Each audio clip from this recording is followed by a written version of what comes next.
90 రోజులైతే మనకి అవకాశం అయితే ఇస్తారు. కాపీరైట్ స్కూల్ అయితే అవకాశం కల్పిస్తుంది.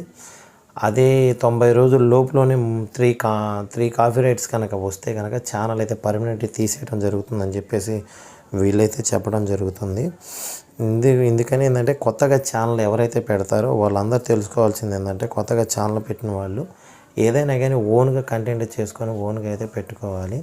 అంతేగాని వేరే వెబ్సైట్లోంచి కానీ ఇన్స్టాగ్రామ్లోంచి కానీ లేదా వేరే ఇన్స్టాగ్రామ్లో ఇలా రకరకాలుగా ఉంటాయి కదా, వెబ్సైట్లోంచి ఏ వీడియోలైనా కానీ అప్లోడ్ చేయకూడదు.